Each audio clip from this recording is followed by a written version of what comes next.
I know I will win because I never give up. My friends, if you have that kind of attitude going into the markets, you will be a winner. It may take some time, but if you never give up, you keep pushing. Some of the best traders I know have the least amount of formal education. They are just dedicated, my friends, and it's fun. I come to you guys every day for free. Why? Because I love it. It makes me better analyzing it for you each and every single day. I'm the biggest beneficiary of all of this. People ask me all the time, why do you do this? And I'm like, man, you have no idea what it's done for me. And again, thank you for being here with us. So jump into these charts. We see everything is up for the day. No, everything is down for the day. Didn't everybody think everything was going to be up with peace in the Middle East, right? No, market pulling back today. Bitcoin's up, everything else is down. Not down big, just sort of sluggish. Let's see, it's 0.31% is what the S&P is down. And of course, the minute you glance at the chart, you see the red volume, which means it opened lower than the prior close, nowhere near the prior high. I've tried to update our trend line. It's fairly horizontal. After moving down, you can see on this half-day chart since things peaked back on Monday the 15th, and then moving down just right there on that week trend line. Same with the 2-day. Again, not a lot to say after we saw ever-increasing volume, things trying to pop back up. We'll see how the week continues. We are seeing green. The NASDAQ, which of course had more of an up movement, we saw that kicking in on Thursday. And then, of course, market was closed on Friday. And I jump up, get online, get ready to trade. And why aren't my charts working? What the hell's going on? Completely forgotten about the Juneteenth holiday. I'm sure all of you that saw the postings on Thursday listed for Friday, and you're going, Tom, you're not looking at your trading calendar, are you? Caught, busted. You're exactly right. I wasn't. I was surprised. I literally thought my charts weren't working. I had not up to something was going wrong. I'm not on the internet.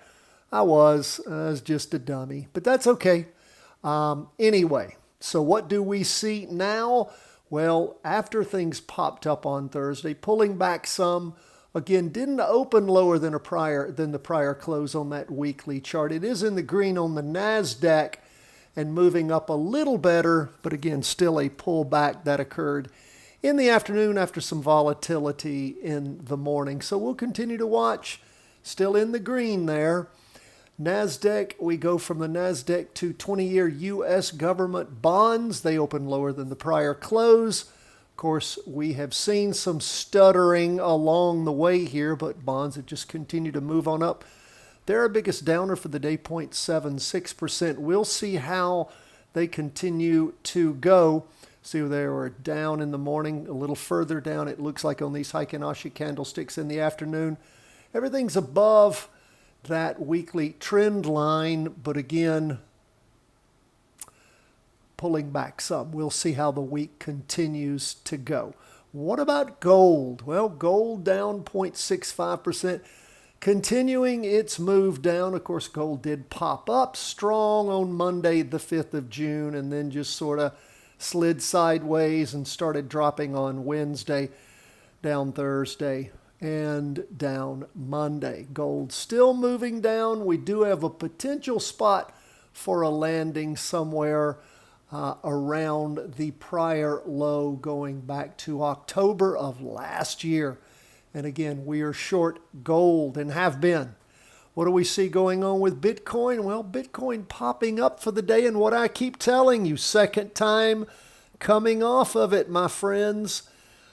Coming off of this floor that has continued to be a floor. We punched down a little bit back on June the 5th. where we punched through and then moved back up and then just sort of has slid along, moved up now a second time off of it. So we shall see. Is Bitcoin going to find a bottom here and start moving up? If so, I can't wait to go long Bitcoin, or is it going to slip back below? We found some resistance, and that's good. Resistance is good. It can give you a spot from which to trade, either short or long. If it bounces off the resistance and really starts moving, great. If it crunches through it, great. Either way, you go long or you go short. Remember the short for Bitcoin? BITI. It is a single short that I like that's quite liquid, that I've had some success with in the past. Might be something for you to practice trade if Bitcoin does lose it. But again, up nicely for the day, 2.30%. That's where we are, my friends, as we start off this week after the holiday, unexpected for me on Friday, and we get into a full week now with the upcoming, of course, 4th of July holiday, not too far off. God bless, all the best from the whole team at Charting Wealth.